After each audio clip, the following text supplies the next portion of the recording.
হুগলির গোঘাটে বিজেপি নেতার রহস্য মৃত্যু। বাড়ি থেকে উদ্ধার হয়েছে হাত বাঁধা অবস্থায় ঝুলন্ত দেহ। রাজনৈতিক কারণে খুনের অভিযোগ তুলেছেন পরশুরার বিজেপি বিধায়ক। রাজনৈতিক রং চড়ানো ঘৃণ্য রাজনীতি পাল্টা বলছে শাসক দল।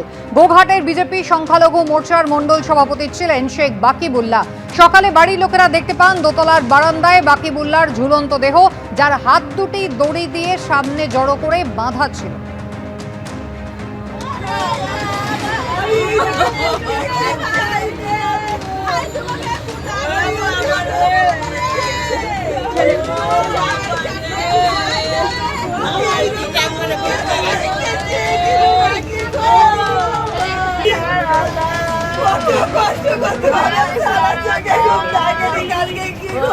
পরিবারের অভিযোগ খুন করা হয়েছে। সিপিএম করত বলে তৃণমূল মেরেছিল, তাই বাধ্য হয়ে বিজেপিতে যায়। এরপরেও তৃণমূল মেরেছে, অভিযোগ করেছেন মৃত বিজেপি নেতার বাবা। এখন এই জ্বালা যন্ত্রণায় বিজেপি ঢুকেছে। সিপিএম এর লোকে মোটরসাইকেল করে নিয়ে গেলে একদিন গোঘাটে নামিয়ে দিয়েও পাথরে আমি কাজ করতে যাই। তাকে বলছে শালাই সিপিএম করে, শালাকে মারলো। তৃণমূলের ছেলেরা মারলো, আমরা যাক ছাড়িয়ে রোড করে দিলাম। বাবা চিপে যা বন্ধ করে দেন। আমাকে উপরওয়ালা অনেক ধৈর্য দিয়েছে। তারপরে আবার তৃণমূল আবার এলো। আমার ভাইপোরা বলে চ তৃণমূলে ঢুকে পড়ি, ছোটোটা তৃণমূল করে, তৃণমূলে ঢুকে পড়ি। যেচে তৃণমূলে ঢুকতে গেল মিছিলে, বিজয় মিছিলে, সেখানেও ছেলে দুটোকেই মারল। যেটা করেছে সেটা তোলা থাকে। আর যদি খুন না করে থাকে আমি অযথা কারো ঘরে দোষটা বলে পারবো নি। আমার একাল জোর করে ঘরকে নিয়ে এলো ছেলেটা।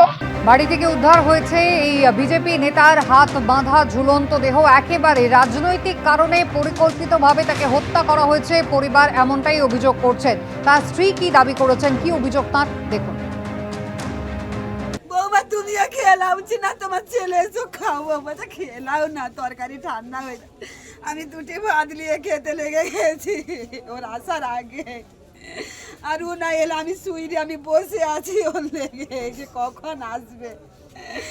এসে দুজনে একসাথে শুয়েছি, ফোন দেখেই যাচ্ছে, কানে হেডফোন নিয়ে। আমি 20 বার বলছি তুমি ঘুমাও না, তুমি ঘুমাও না। বলছে তুমি আগে ঘুম যাও না, তারপরে আমি শুবো। আমার কখন চোখ লেগে গেছে আমি জানি না। তারপরে বাইরে গিয়েছি আমি জানি না, আমি ঘুমিয়ে গেছি। আর আমাদের দরজাটা প্লাইয়ের পরে একটু খুললেই শব্দ, কিচ্ছু পাওয়া যায়নি। বীরভূমের লাভপুরে হাতিয়া গ্রামে বোমা বাঁধতে গিয়ে দুজনের মৃত্যু। বিস্ফোরণে আহত হয়েছে আরও এক দুষ্কৃতী। এলাকার দখল নিয়ে গতকাল রাতে দুষ্কৃতীদের মধ্যে বিবাদের জেরে বোমাবাজির অভিযোগ। কথা বলবো, আমাদের প্রতিনিধি ভাস্কর মুখোপাধ্যায় রয়েছেন আমাদের সঙ্গে। ভাস্কর, কি ঘটেছে? দুষ্কৃতীদের মধ্যে গন্ডগোল, তার জেরে বোমাবাজি। দেখো কুসুমিতা, লাভপুরের হাতিয়া গ্রাম, এই গ্রামে বোমা বাঁধতে গিয়ে দুই দুষ্কৃতীর মৃত্যু হয়েছে বলে আমরা জানতে পেরেছি। এবং পুলিশ সূত্রে যেটা জানানো হয়েছে যে এই দুষ্কৃতীরা গ্রাম দখলকে কেন্দ্র করে গতকাল রাত থেকে দুই পক্ষের মধ্যে ব্যাপক বোমাবাজি হচ্ছিল। এবং আজ সকালে যখন বোমা বাঁধা হচ্ছিল গ্রামের ভিতরে, সেই সময় বিস্ফোরণ ঘটে এবং তাতে দুজনের মৃত্যু হয়েছে, একজন আহত হয়েছে বলে আমরা জানতে পারছি। এখনো পর্যন্ত গ্রামে পুলিশ ঢোকার চেষ্টা করছে, গ্রামের পরিস্থিতি নিয়ন্ত্রণে আনার চেষ্টা করছে পুলিশ। কিন্তু যেটা জানা যাচ্ছে যে এই হাতিয়া গ্রাম হচ্ছে নকল কয়েনের জন্য বিখ্যাত। এখান থেকেই মূলত নকল কয়েন বিক্রি হয় গোটা রাজ্যে এবং মানুষকে প্রতারিত করা হয়। এবং এই গ্রাম দখল, অর্থাৎ এই কয়েনের ব্যবসা কোন গোষ্ঠীর হাতে থাকবে সেই নিয়ে দীর্ঘদিন ধরে লড়াই চলছে। এবং একাধিকবার এই গ্রামে বোমাবাজি হয়েছে এবং মৃত্যুর ঘটনা ঘটেছে। এবং আজকে যে ঘটনা ঘটেছে, যে আজ সকালে যখন বোমা বাঁধা চলছিল গ্রামের ভিতরে, তখনই এই বোমা বিস্ফোরণ হয়, তাতে দুজন মারা গেছে।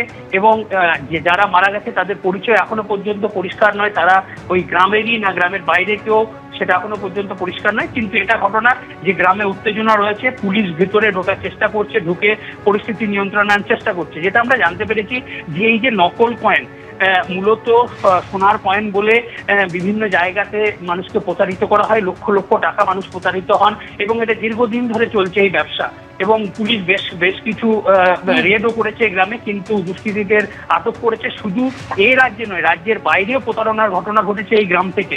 এবং সেই বিষয়গুলো কারা দখলে থাকবে, কোন গোষ্ঠীর দখলে থাকবে, কারা এই কয়েন ব্যবসা নিয়ন্ত্রণ করবে, সেই নিয়েই কিন্তু এই উত্তেজনা, অর্থাৎ দুই গোষ্ঠীর মধ্যে সংঘর্ষ বলে আমরা জানতে পারছি।